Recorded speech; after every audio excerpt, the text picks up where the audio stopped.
आज की वीडियो में मैं आपको अपनी जर्नी बताने वाली हूँ, क्योंकि बहुत सारे लोगों के कमेंट आ रहे थे कि आपने कभी अपने बारे में कुछ बताया नहीं। इनकम्प्लीट इन्फॉर्मेशन, केवल काम की बात किया, आप अपनी जर्नी कभी बताइए। तो आज मैं अपनी जर्नी शुरू करती हूँ और ये कहना चाहती हूँ जर्नी में कि आप जो मुझे यहाँ बैठा हुआ देख रहे हैं, ये मुझे अकेले मत देखिएगा कभी। सबसे पहले जो फाउंडेशन है वो है मेरे माता पिता का, हमारे गुरुजन का और हमारे ईश्वर का। जो फाउंडेशन है मेरा, जिस पर मैं बैठी हूँ, ये देखने में चेयर लग रही ना, लेकिन चेयर कहाँ है? ज़मीन पर। और ज़मीन के नीचे ठोस बेस है। अब वो बेस है हमारे ये सब। माता पिता का विशेष सहयोग, ईश्वर का आभार और हमारे आदरणीय गुरु खेमका जी और डॉक्टर JC अग्रवाल जी, जिसके बिना मेरा ये अस्तित्व ही शून्य था। हो ही नहीं सकता था कि मैं यहाँ पर और इस जगह पे अपने आप को देख पाऊँ। और साथ में हमारे बहुत सारे साथी जिन्होंने इसमें काम किया हमारे साथ, और बहुत से ऐसे साथी जिनका मैं आज इसमें नाम लूँगी और बहुत से ऐसे साथी जिनका नाम मैं नहीं लूँगी, उनकी भलाई के लिए। तो ये क्या भलाई है, क्या कैसा है, बने रहिए पूरी वीडियो में और देख लीजिए आज मेरी पूरी जर्नी। जो बनाने का मन तो नहीं था, क्योंकि इसमें कुछ ऐसी भी चीज़ें हैं जो मैं, ऐसा नहीं कि मैं याद नहीं करना चाहती, लेकिन मैं कहना ही नहीं चाहती थी। लेकिन अब जब जर्नी की बात हो रही है तो ऐसी चीज़ों का भी उल्लेख करना कहीं कहीं ज़रूरी हो जाता है। चलिए तो मैं शुरू करती हूँ। हर वीडियो में बताती हूँ मैं हूँ डॉक्टर अर्चना, मैं हूँ डॉक्टर अर्चना। तो ये तो पता ही है कि मैं कौन हूँ, चैनल का नाम भी पता है। बात उन दिनों की है, काफ़ी पुरानी बात है। कहाँ से शुरू करूँ, कहाँ तक अंत करूँ पता नहीं, लेकिन शुरू तो करना होगा। कि अब मैं कब से जुड़ी ये नहीं बता पाऊँगी, जानबूझ के नहीं बताऊँगी, क्योंकि इससे लगता है जैसे ईगो आएगा। लेकिन हाँ, 30 साल तो हो गए, बस इतना मोटा-मोटा देख लीजिए, हल्का-फुल्का। मतलब स्टार्टिंग से ही अपनी पढ़ाई के साथ-साथ ही मैंने इस फील्ड में कदम रख लिया था। कहाँ कदम रखा था, किस इंस्टीट्यूट में कदम रखा था, आज मैं उसका नाम नहीं लूँगी। इसलिए नहीं लूँगी कि कभी-कभी कुछ चीज़ों को प्रमोट नहीं करना चाहिए, अगर वो गलत हैं तो, इसलिए नहीं ले रही। अब क्यों गलत है, कैसा, वो भी बता देती हूँ कि आपको लगे कि आप में इतनी नेगेटिविटी है, आपने जहाँ से ये सारा काम किया, जहाँ से आप पढ़ी उसी को आप भूल गई। तो मैं बताती हूँ। मैं आदरणीय खेमका सर के साथ में 24 साल तक साये की तरह रही। उनके साथ ट्रीटमेंट करती थी पूरे टाइम, बस चुपचाप, बिना मौके। जितने लोग हमारे पास आए होंगे देखा होगा, और शायद ही मेरे मुंह से कोई एक शब्द फूटा हो कभी। मौन रह के काम करती थी, सीखती रहती थी, गहराइयों से देखती रहती थी। और मुझे बहुत अच्छा लगता था। मुझे लगता था कि इतना अथाह सागर है, इसमें केवल डुबकी मारते रहो, बहुत दिमाग मत लगाओ कि इसका पानी नमकीन है कि मीठा है कि गहरा है कि कम गहरा, कुछ नहीं। और ये बातें सर की तरफ से जब मुझे सुनने को मिली तो मैं तो गदगद हो गई। सर ने एक दिन ऐसे ही बैठे बैठे चुपचाप कहा, और ये जो मेरी PhD हुई इसके पीछे भी सर का ही हाथ है। बैठे बैठे चुपचाप सर ने एक दिन कहा, उनकी डेथ के शायद 6 महीने पहले पेशेंट जा चुके थे और एकदम लास्ट में सर के उठने का टाइम था, और मैं थी, मेरे साथ एक और भी सज्जन थे, बैठे थे। सर ने कहा, अर्चना तुमसे आज कुछ कहेंगे। हमने कहा हाँ सर कहिए। अक्सर वो कुछ ही किसी मैटर पे या किन्हीं चीज़ों पे बात करते थे कि अर्चना ये ऐसे करना है, ऐसे कर। हमने हाँ सर बोलिए। वो तुम्हारे बारे में कुछ कहना है। हाँ सर बताइए। हमें लगा कि कोई शिकायत करेंगे क्या, क्योंकि जो बाकी और लोग थे वो घूम फिर के, क्योंकि मेरी सर के साथ निकटता ज़्यादा होती जा रही थी, हर एक काम में सर को बस केवल अर्चना अर्चना ही सुनाई देने लगा था। तो अर्चना ये कर लो, अर्चना ये कर लो, अर्चना ये देख लेना, अर्चना वो देख लेना। तो जो दूसरे और भी सदस्य थे बड़े पदों वाले, उनको खुजली होने लगी थी। तो वो जितना हो सकता था निंदा वो उनसे किया करते थे। तो इसलिए हमें लगा कि आज भी कुछ हुआ है क्या। लेकिन सर हमें कहते कभी नहीं थे कि आज उसने तुम्हारे लिए ये कह दिया वो कह दिया, कभी नहीं। आते थे, स्माइल करके बैठ जाते थे, और पेशेंट का सिलसिला शुरू, और ख़त्म होते होते कोई ट्रेनिंग है या कुछ है तो उसका टाइम टेबल बनाना है, सिलेबस बनाना है, क्या मटेरियल होगा, कैसे होगा, केवल उस पर बात करते थे। जबकि हमें बाकी लोगों के थ्रू पता चलता था कि आज मीटिंग में ये बात हुई और आपके लिए ऐसा ऐसा नेगेटिव बोला गया, और सर को भी बताया गया।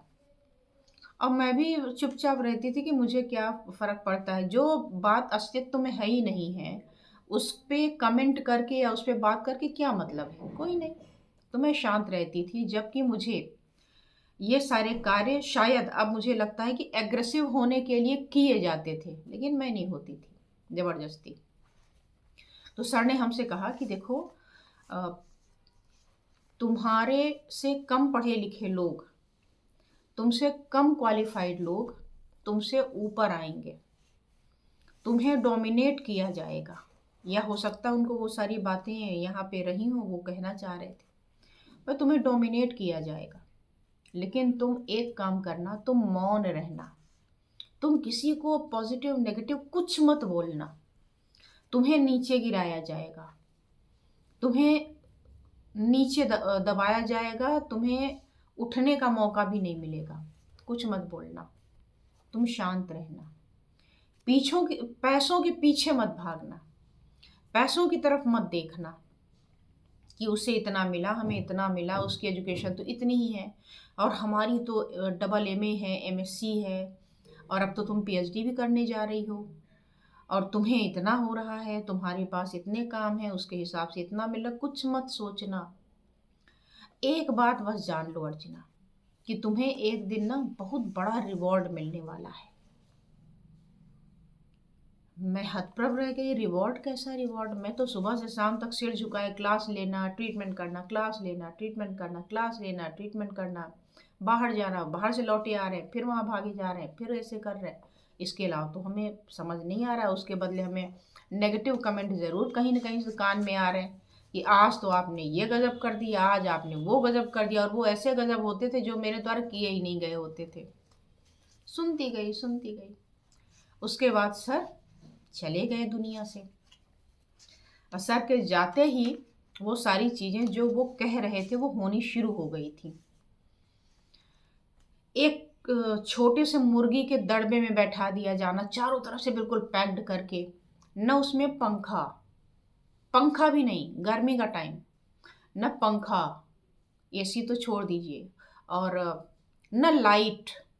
और जो लाइट एक बल्ब लगा था उसका कनेक्शन कहीं दूर था, और जाने अनजाने कोई कभी बंद कर देता, कभी खोल देता। जब बंद कर देता तो भी मैं ना बोलती कि चलो इतना ही सही। और इतना छोटा वो चैम्बर बनाया गया था मेरे लिए, स्पेशली डिज़ाइन था कि उसमें बैठ के फीलिंग आती थी, आहा अनारकली और सलीम की प्रेम कहानी यहीं से तो नहीं शुरू हो जाएगी। और मैंने कई लोगों को बोला था कि पहले जब सर थे तो मैं चैम्बर में थी, उसके बाद मुझे पीछे के रूम में छुपा दिया गया 3 महीने तक कि कोई देखे ही ना। लेकिन मेरी गाड़ी दिख जाती थी लोगों को तो लोग पहुंच जाते थे, फिर हमें चैम्बर के अंदर कैद कर दिया गया।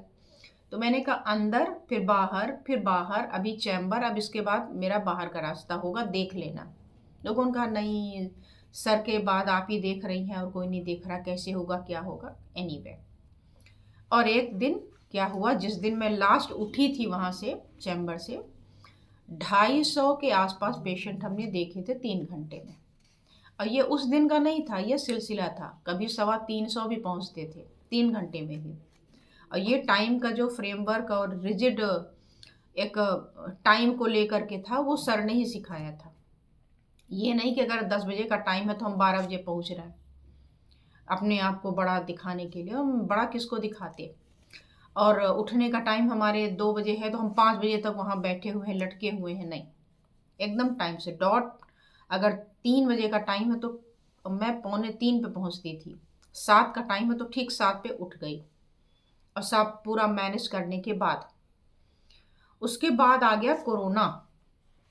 कोरोना में सारा कुछ हो गया बंद, पेशेंट परेशान, इतने फ़ोन इतने फ़ोन इतने फ़ोन आए कि आपको बिलीव नहीं होगा 500 व्हाट्सएप मैसेज पर डे आते थे, जिसे रिसीव कर करके मेरी आंखें दुख गई थी, आंखों में दर्द, एकदम लाल हो जाना। और एक दिन जो मेरी सबसे बुरी हालत हुई थी, उस दिन 72 कॉल्स थे जिसे मैंने रिसीव किया था। और मैसेंजर पे, फेसबुक पे, यूट्यूब पे, हर जगह पे। यूट्यूब बहुत कम चलाती थी मैं। मुझे लगता था ये वो चैनल है जिस पे पिक्चर वगैरह देखा जाता है। 2017 में मेरे किसी स्टूडेंट ने वो बना के हमें दे दिया था बस। अब मुझे लगता नहीं था ज़्यादा, मुझे लगता था इसमें कैसे अपलोड होगा, क्या होगा, कुछ नहीं जानती, क्योंकि पूरी दुनिया मेरी किताबों में सिमटी हुई थी। अब जब कोरोना आ गया, और उसके पहले मेरा ये जो यूट्यूब बना हुआ था वो उसी स्टूडेंट ने अपने लिए बनाया था, क्लास के लिए। हमें लगा ये जूम जैसे ऑनलाइन अभी मैं लेती हूँ इस टाइप का कुछ होगा। वो यूएस में थी और मेरी टांग टूटी थी, तो उसने वहीं से कहा था कि दीदी आप वहाँ से पढ़ा दिया करो, लेटे लेटे ही सही, अभी तो आपके पास टाइम है, नहीं तो टाइम नहीं मिलेगा था। हमें इतना ही पता था। अब 19 आ गया और यहाँ से शुरू होती है असली प्रेम कहानी। अब वो प्रेम कहानी ये थी कि मैं तो घर पे आ गई। अब मुझे लगा कि अब खुलेगा। जब भी मैं वहाँ फ़ोन करती, मैसेज करती, तो पता चलता कि एक हफ्ते बाद शायद खुल जाए। और सबको यही लगता था, हमें भी यही लगा। एक हफ्ते बीते, 2 हफ्ते, 3 हफ्ते, मेरे पास इतने कॉल, इतने कॉल, इतने कॉल की घबराहट हो गई उसी दौरान। और सब क्रिटिकल पेशेंट होते थे, जो कल तक बिल्कुल व्हील चेयर पे थे, परेशान थे, आराम मिला तो वो सब कांटेक्ट करने की कोशिश करते। तो मेरा एक स्टूडेंट था, उसका कॉल आया। उसने कहा कि मैम पेशेंट अगर दिखाना हो आपको तो कैसे दिखाएं। मैंने कहा यही तो समझ में नहीं आ रहा। जो मेरा घर था वो बिल्कुल मेडिकल कॉलेज के ठीक बगल में है। तो मैंने कहा मेडिकल कॉलेज पूरा क्वारंटीन था और सारे पेशेंट वहीं पे भेजे जाते थे। और मेरा जो घर था, एरिया था, वहाँ चारों तरफ से बिल्कुल बल्ली वल्ली लगा के पैक कर दिया था कि कोई निकल ही नहीं सकता। और अगर एक कोई कोरोना वाला मिल गया तो पूरे मोहल्ले में बिल्कुल एकदम घरों के सामने सामने पुलिस तैनात रहती थी, जीप, गाड़ियां, बाइक से घूमते रहते थे, कोई बाहर ना निकले। मैंने कैसे हम करें। बोला लोग बहुत परेशान है मैम, वो आपके घर के पास आना चाहते हैं, वो आ ही नहीं पाएंगे भाई। तो कहा आप ऑनलाइन करेंगी। हम क्या ऑनलाइन कैसे करें। तो बोला ऐसा करते हैं कि आपके पास जो भी आएगा उसको आप मेरा नंबर दे दीजिए।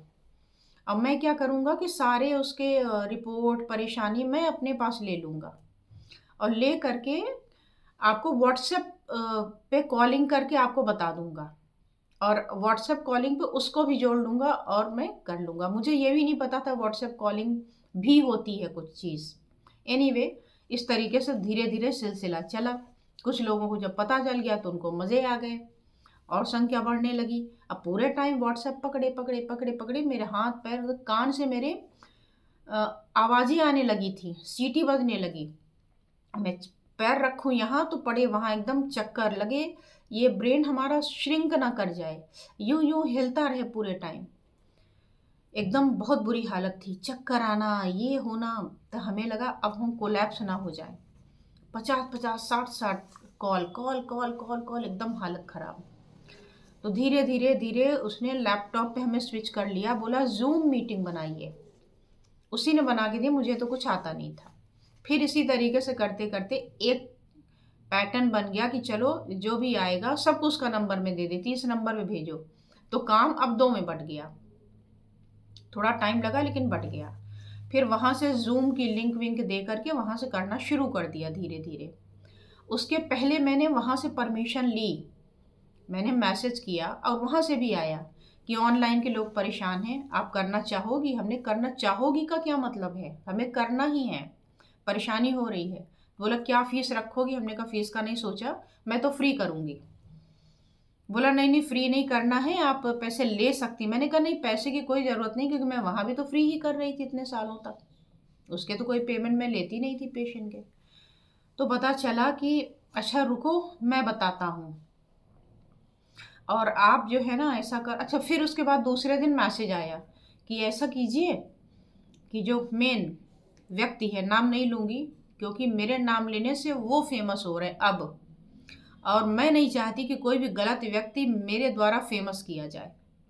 तो कहाँ वो तो ले रहे हैं 300 रुपये, आप 150 लोगी। हमने भाई हम तो फ्री कह रहे हैं, आप हमें तौल रहे हो 150 200, हमें कोई दिक्कत नहीं है। जो आपके रूल्स रेगुलेशन बनाए गए हों उसको फिक्स करिए और हमें परमिट कर दीजिए।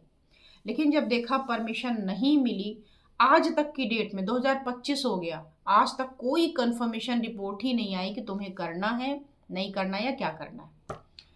इसी बीच हमने फिर ये सारा प्रोग्राम शुरू कर दिया। उसी बीच ये पीएचडी में एनरोलमेंट मेरा हो चुका था, तो मेरे रिसर्च की क्लासेस वगैरह भी चलती, तो मैं एकदम मगन कि पता नहीं कितने सालों बाद ऊपर वाले ने ये हमें मौका दिया है, चलो पढ़ाई करो, जम के पढ़ो, वेद उपनिषद ये वो, बड़ी इच्छा थी। और साथ में पीएचडी भी शुरू हो गई। डॉक्टर काला मैडम का विशेष विशेष धन्यवाद, जिन्होंने मुझे पकड़ करके घसीट करके यहाँ तक पहुँचा दिया। और साथ ही डॉक्टर एस के अग्रवाल, ये सब इतने अच्छे बंदे, इतने अच्छे बंदे कि मैं बता नहीं सकती। पीएचडी फाइनल होने को आई, मेरा हाथ टूट गया। प्रकाश और प्रेरणा दो मेरे साथ ही वहाँ पे पीएचडी कर रहे थे। ये बेचारे, मैं तो इलाहाबाद में, ये देहरादून में, प्रिंट आउट निकाल निकाल, कितनी मोटी पूरी थीसिस बनी, 250 300 पेज की, 6 6 7 7 कॉपी निकलवाना, उसको बाइंड कराना, बाइंड करा के ऊपर नीचे सबको देना। मतलब ये मेरे लिए, ये हमारे जितने भी ये मैं नाम ले रही हूँ ना, ये सचमुच में किसी भगवान से कम नहीं है मेरी लाइफ के लिए। फिर एंट्री होती है नितिन की। फ़ोन करते हैं, मैम आप फेसबुक पे लाइव नहीं आती कभी। हमने कहा ये क्या होता है? हंसा, बोला आप कुछ नहीं पता? हमने कहा नहीं, बताओ कैसे आए। तो उसने हमें सिखा दिया। अब मैं फेसबुक पे लाइव आ गई, लाइव आ गई तो कमेंट आने शुरू हुए, मुझे बड़ा डिस्कम्फर्ट लगे, ये सामने क्या क्या दिख रहा है। तो उसने कहा ये दिखता रहेगा, आप ध्यान न दो। कैसे ध्यान न दो? बड़ा से गुलाब का फूल आ जाए, कभी कुछ आ जाए, कभी दिल कोई बना के भेज दे, कैसे निगाह नहीं जाएगी। उसी में एक मैसेज आया कि आप आजकल वहाँ क्यों नहीं आ रही। फिर दूसरे में, फिर आप आओ ना, प्लीज़ आओ ना। फिर हमें कहना पड़ा कि भाई हमारी कोई वहाँ से कांटेक्ट ही नहीं हो रहा है, मैसेज करो कोई आंसर नहीं करता, कॉल करो कोई आंसर ही नहीं दे। अब मैं पसोपेश में कि मैं करूँ क्या, मैं कहूँ क्या। फिर एक लेक्चरर की लिस्ट आती है, उसमें से मेरा नाम गायब कर दिया गया। हमें कुछ नहीं पता, मैं तो अपनी दुनिया मगन पढ़ाई में। लोगों के फ़ोन आने लगे कि आपका नाम यहाँ से हट गया है। मुझे कोई फ़र्क नहीं पड़ा, मुझे लगा गलती से हट गया होगा। फिर पता चला कि ये तो बहुत बड़ा इशू बन चुका है कि मैं फेसबुक पे लाइव आ गई। अच्छा, फेसबुक पे लाइव आने का कष्ट क्या हुआ, उधर भी लाइव आया गया था, मुझे सूचना नहीं थी, और इधर मैं लाइव आ गई। कोइंसिडेंटली या ऊपर वाले का कुछ चमत्कार या जो होना था वो था कि सेम टाइम पर मैं लाइव और वो लाइव। मैं फेसबुक पे लाइव, वो प्रॉपर प्लेटफॉर्म जूम पे लाइव। उनके जो मेंबर थे 1200, मेरे केवल 100। मैं तो पहली बार आई थी ना, मुझे कुछ अता पता ही नहीं था। थोड़ी देर में मुझे किसी स्टूडेंट ने बताया, नाम नहीं लूँगी, प्रॉब्लम में आ जाएंगे वो, इसलिए उधर से जुड़े हुए थे वो, और एक मोबाइल से इधर भी जुड़े थे, क्योंकि मन तो इधर भी था उधर भी था। इतना प्यार करते हैं लोग ना, मैं क्या बताऊँ। तो वहाँ किसी ने लिखा कि वेयर इज़ अर्चना मैम, और यहाँ वो क्यों नहीं दिखाई दे रही। तो किसी दूसरे मेंबर ने लिख दिया कि वो इस समय फेसबुक पे लाइव हैं। अब वो जो 100 की संख्या थी, मेरे पास 900 हो गई, और उधर हो गई 150 200। मेरा क्या कसूर? मैं वहाँ से लेके आई नहीं। शायद, मुझे ऐसा लगता, शायद वो कारण रहा होगा, क्योंकि कारण आज तक मुझे बताया नहीं गया है। बस चुपचाप बातचीत बंद, ये बंद वो बंद। बीच में हमारे पास एक मैसेज आया कि क्या हमसे बात करना चाहोगी। इतना बता देती हूँ कि वो चेयरमैन थे उस समय, अब अभी हैं नहीं है क्या है नहीं पता। उन्होंने कॉल किया, फिर हमने कहा हाँ बोलिए अंकल। अब मैं तो पारिवारिक रिश्ता समझती, तो मुझे क्या पता ये अंकल वंकल कुछ नहीं है। उन्होंने फ़ोन किया, बेटा आप ना माफ़ी मांग लो। माफ़ी क्यों, क्या, किससे किससे मांगनी, क्या क्या करना है? तो उन्होंने बोला कि बेटा छोड़ो सारी बातें, बस आप तो माफ़ी मांग लो। किससे मांग लूँ, क्या कह दूँ? फिर उन्होंने बताया कि जो यहाँ के सो कॉल्ड मालिक बन के बैठे हैं फर्जी वाले, उनसे माफ़ी मांग लो। मैं क्यों, क्या गलती हुई? बोला अब सारी गलतियां भुला दो, माफ़ी मांग लो। मतलब सामने वाला पैरों पे गिराने के लिए ये सब तिकड़म कर रहा था। कहा बस अब तो माफ़ी मांग लो।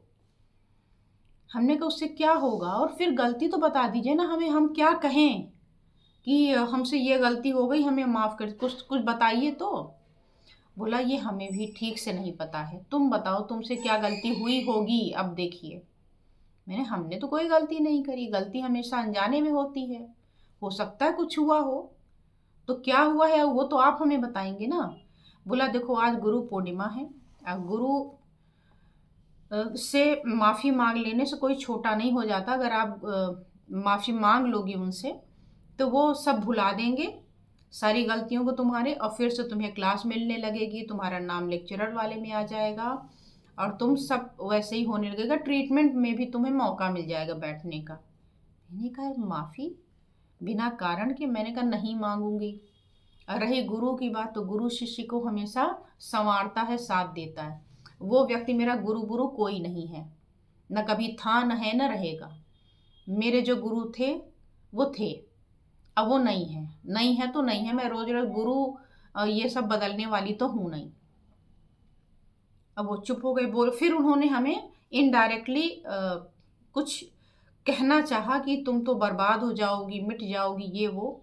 और उन्होंने कहा इनडायरेक्ट, बोला बेटा तुम्हारा फ्यूचर क्या होगा? मैंने कहा बहुत ब्राइट। बोला जब पेड़ से पत्ता टूट जाता है तो उसका अस्तित्व मिट जाता है। मैंने कहा हर एग्जाम्पल हर जगह सेट नहीं होता।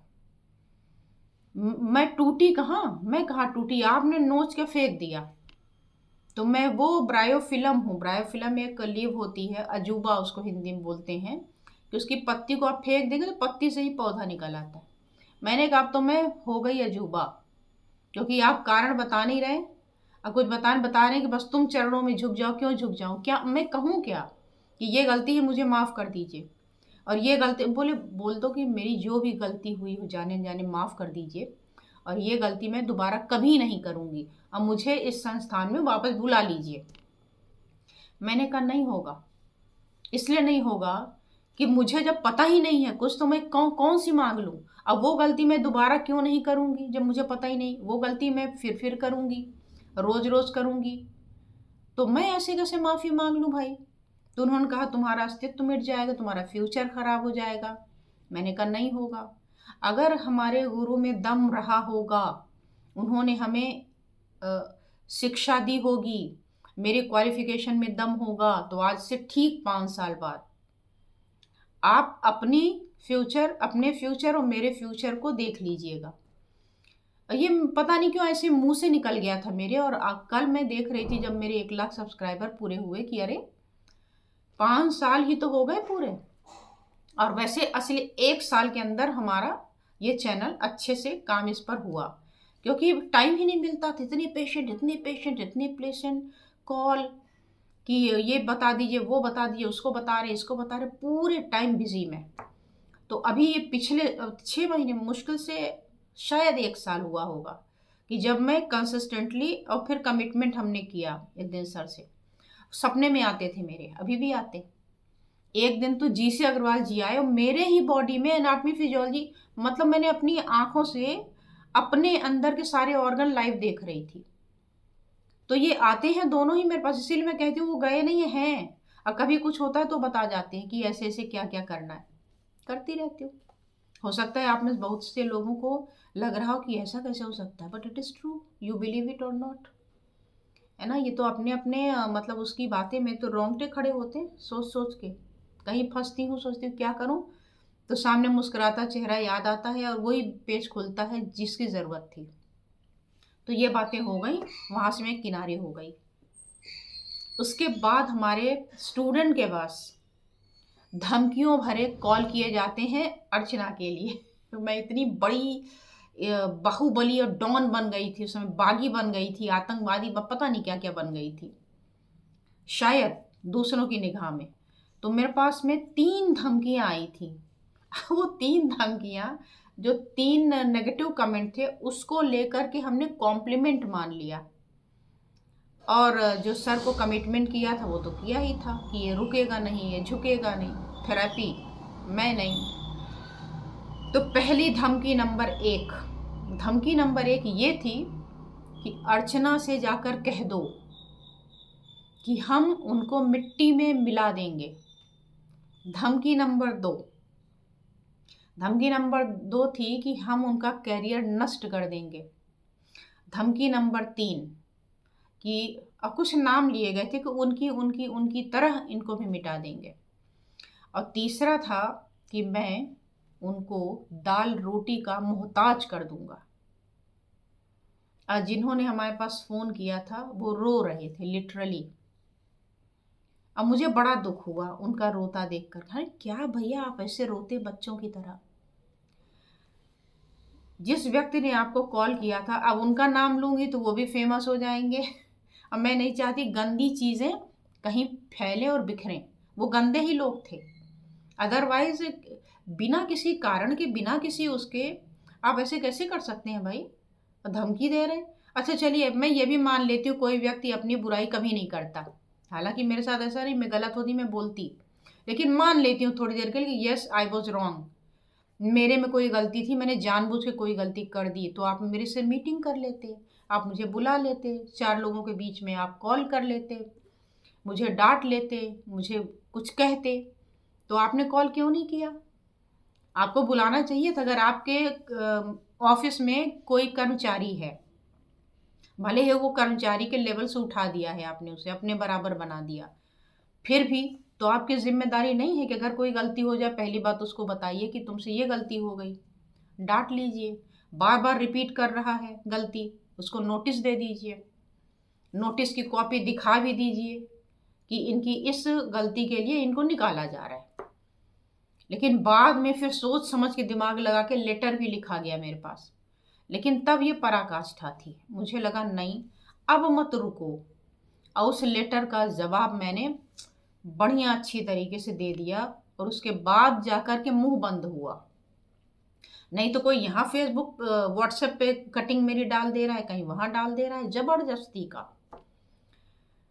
तो ये सारी कहानियां हुई। अब उन 3 धमकियों को मैंने कैसे लिया? पहली धमकी थी कि मैं उनको मिट्टी में मिला दूंगा। मैंने कहा मैं तो मिट्टी की ही बनी हूँ, आपको कब लगा कि मैं प्लास्टिक की बनी हूँ? मैं मिट्टी की थी, हूँ, रहूंगी। मिट्टी में मिलाना क्या, मैं मिट्टी में ही मिली हुई हूँ, मेरा कोई बाल बाका नहीं कर पाएगा। दूसरा उन्होंने कहा, मैंने कहा ये जवाब उनको दे देना, इसलिए मैं आपको कह रही हूँ। और दूसरा था करियर नष्ट कर देंगे। मैंने कहा भाई मैं अनपढ़ नहीं हूँ, पढ़ी लिखी हूँ, गुरुओं का आशीर्वाद है, उनका दिया ज्ञान है, मेरे करियर को कैसे कोई नष्ट कर सकता है? नष्ट वही कर सकता है जिसने बनाया हो। तो जिसने बनाया ही नहीं वो मिटाएगा कैसे हमें? तो करियर को एकदम पलट दो, वाइस वर्षा होता है ना रूल, तो कदम पलट दो, अपने करियर की उल्टी गिनती शुरू कर लो। और तीसरा था कि दाल रोटी का मोहताज कर दूंगा। मैंने कहा दाल रोटी हमें अच्छी भी नहीं लगती, हमें खाना भी नहीं, हमें तो चाहिए बढ़िया बढ़िया एकदम लजीज वाला खाना। दाल रोटी अपने लिए रख लो। और आज ये कहते हुए फक्र हो रहा है कि कौन कहता है कि अकेला चना भाड़ नहीं फोड़ सकता। भाड़ फोड़े न फोड़े बहुतों के, तो अहंकार जरूर फोड़े हैं।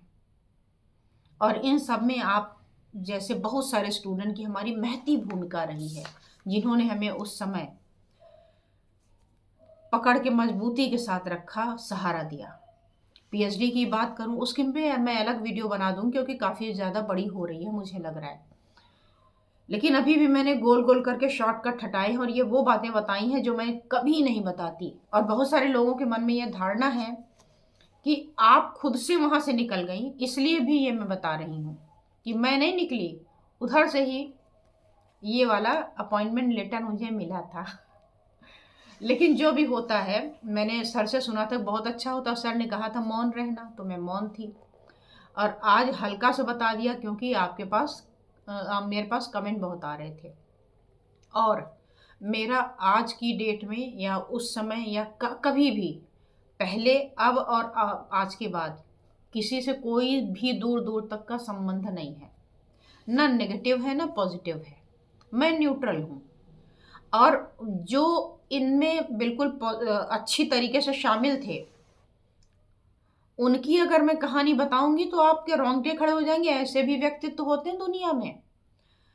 उसी एपेक्स कमेटी के मेंबर हैं, मैं बता दे रही हूँ, नाम नहीं लूंगी, नहीं तो अटैक आ जाएगा। उनको भी जो मेन मालिक बन के बैठे हैं और जो इधर उधर दोनों काम करते थे, उधर नेगेटिव बोलते थे मेरे लिए और मेरे नाम के कमेंट फेसबुक पे व्हाट्सएप पे चलाए जा रहे थे, और सेम व्यक्ति मेरे पास कॉल करके अपोजिट बात करता था। और आज एक बात और बताऊं, गलती से उस मोबाइल में कहीं से रिकॉर्डिंग ऑन थी। मुझे तो आता था नहीं। और जब मैंने मोबाइल डिलीट करना शुरू किया उसके मैटर, तब मुझे वो रिकॉर्डिंग दिखी। अब मुझे इतनी हंसी आई कि अगर ये रिकॉर्डिंग मैं वहां रिवील कर दूं, और एक दो की नहीं, सबकी सबकी।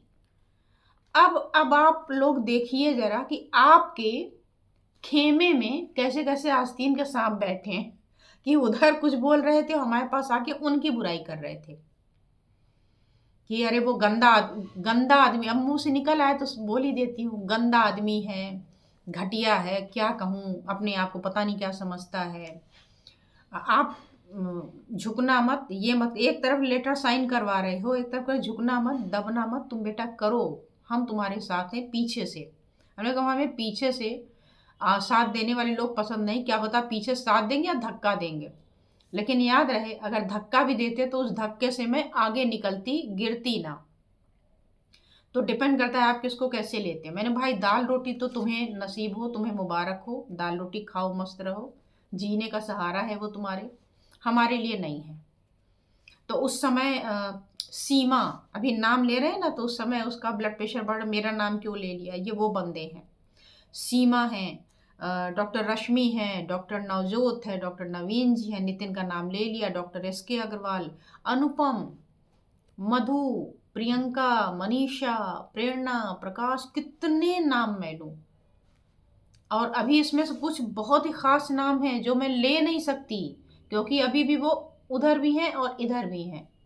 हालांकि मैं उन पर कभी ट्रस्ट नहीं करूंगी, क्योंकि अगर आप खुल के सामने आ ही नहीं सकते और अभी भी आप में हिम्मत नहीं है, तो ऐसे लोगों को मैं अपने खेमे में कभी शामिल नहीं करूंगी। लेकिन हाँ, ये ज़रूर है कि ना मैं किसी से दोस्ती, ना मैं किसी से दुश्मनी। मेरे तो परिवार और मेरा सब कुछ तो आप है, और आपके अलावा मैं किसी को अब जानती नहीं हूँ। आप ही से मेरे संबंध हैं, क्योंकि आपने उस समय से मेरा साथ दिया है जब मेरे पास कुछ भी नहीं था, कोई साधन नहीं था। मेरे YouTube की क्वालिटीज़ इतनी गंदी थी कि अभी मैं उसको देखना पसंद नहीं करती, लेकिन आपने उसको देखा है और उसको भी सराहा है। इतने साल हो गए, 2025 चल रहा है और 17 में मेरा चैनल बना था। और कोइंसिडेंटली उसी समय उन्होंने भी चैनल बनाया था, संस्थान का चैनल बना। और इधर मेरा मेरा तो गलती से बना, क्योंकि मेरा फ्रैक्चर था और बना दिया गया। वहाँ का बनाया और मुझे नहीं पता था कि बना भी है। वो तो पता चला बाद में हमें, जब हमारे YouTube चैनल की होने लगी ग्रोथ। जब उनके 1000 थे सब्सक्राइबर, तो मेरे 500 थे। और सब्सक्राइबर का ज्ञान नहीं था कि सब्सक्राइबर क्या होता है, कहाँ से आ गए, क्यों जुड़ गए, कुछ नहीं। बाद में मुझे बताया गया कि संस्थान की परमिशन से आप वीडियो बनाएंगी, ये होगा वो होगा। मैंने भाई पर्सनल चीज़ों में टांग मत अड़ाओ, रहने दो। ऐसी बहुत सारी चीज़ें हैं, छोड़िए। और अभी मेरे फॉलोअर की संख्या और उधर के फॉलोअर की संख्या जरा चेक कराइएगा। मैं उसका चैनल का नाम नहीं बताऊंगी, क्योंकि उस पर भी कॉपीराइट आ जाएगा। क्योंकि मेरे नाम के आगे कहीं समय स्टूडेंट्स ने लिख दिया था संस्थान का नाम, उस पर कॉपीराइट आ गई हमें कि नाम के बाद क्यों लिख लिया आपने, जबकि वो काफ़ी पुरानी थी, जब जुड़े थे तो लिखा था। तो कहा नहीं, इसको हटाओ। मैंने कहा ये काटा पूछ इधर से और ये पूछ काट दिया, खत्म। आपको ही जैसे इंजन से डिब्बा काटते हैं ना, उन्हें ले जाओ अपना डिब्बा। मैं इंजन और मेरे साथ अब दूसरी बोगी नई नहीं आएगी, छोड़ो, भगाओ सबको। तो ये था, इसलिए मैं नाम नहीं ले रही हूँ, लेकिन इशारा तो समझ ही गए होंगे बहुत सारे लोग। तो जा करके ज़रा विज़िट कर लीजिएगा, विज़िट करने पर भी उनके व्यूज़ बढ़ेंगे।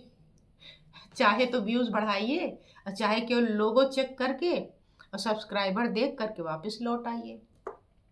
तो आप लखपति हो चुके हैं। इतना भरोसा दिखाया है 2017 से, और 25 में एक भी नेगेटिव कमेंट नहीं मिलेगा। हाँ, नेगेटिव कमेंट ये अभी मिल रहे हैं कि हमें ये पॉइंट लगाया, फ़ायदा नहीं हुआ। देखिए, उसके बहुत सारे कारण होते हैं, है ना, एक ही बीमारी के कई कारण। उसको नेगेटिव कमेंट में नहीं कहा जाता। नेगेटिव वो होता है जो हमारे लिए कुछ गलत बोल दे। लेकिन ये बहुत बड़ा वर्ल्ड रिकॉर्ड है कि 1 लाख सब्सक्राइबर हो गए और एक ने भी कोई नेगेटिव कमेंट आज तक नहीं किया।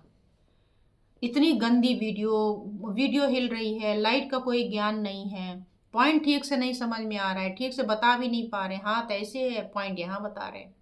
पता ही नहीं था, एक सांस में बोलते थे, डरे सह में बैठे होते थे। एडिटिंग का पता ही नहीं था, एडिट भी कुछ होता है, जो बोल रहे हैं वो बोल रहे हैं। अभी भी ऐसे बोल रहे हैं, एडिट इसमें भी नहीं होगी। लेकिन हाँ, हमारे कुछ बच्चे नए जुड़े हैं, वो एडिटिंग का काम अब करना शुरू कर रहे हैं। तो हो सकता है इसकी ग्रोथ हमारी और दिन दूनी रात चौगुनी बढ़े। और ये आपका चैनल है, आपका था, आपका रहेगा।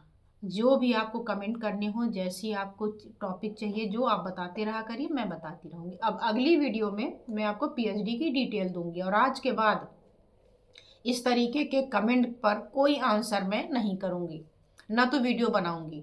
आपके बहुत सारे आ रहे थे कि प्लीज़ बताइए, प्लीज़ बताइए, हमें सच्चाई जाननी है, तो इसलिए आज मैंने थोड़ा सा बता दिया। आई होप कि आप इन बातों का ध्यान रखेंगे और आगे ऐसा नहीं करेंगे, ठीक है। तो अब इस वीडियो को क्या कहूँ मैं, लाइक कमेंट शेयर सब्सक्राइब नहीं, केवल सब्सक्राइब करिए। लाइक और कमेंट और ये सब आप जानिए, आपका काम जाने। मैं तो इतना ही जानती हूँ, मुझे जो कहना था, जो मेरी जर्नी थी यहाँ तक पहुँचने की, जिस नेगेटिव कमेंट को लेकर के कॉम्प्लीमेंट माना मैंने, जो कमिटमेंट गुरु को दिया था, कैसे उसने काम किया, कैसे कैसे यहाँ तक मैं पहुँची, वो मेरी जर्नी थी, वो मैंने आपको बता दिया। That's all. आगे मर्जी आपकी, ठीक है। Thank you so much. फिर मिलते हैं अगली वीडियो में अपने पीएचडी की जर्नी को साथ लेकर। Thank you.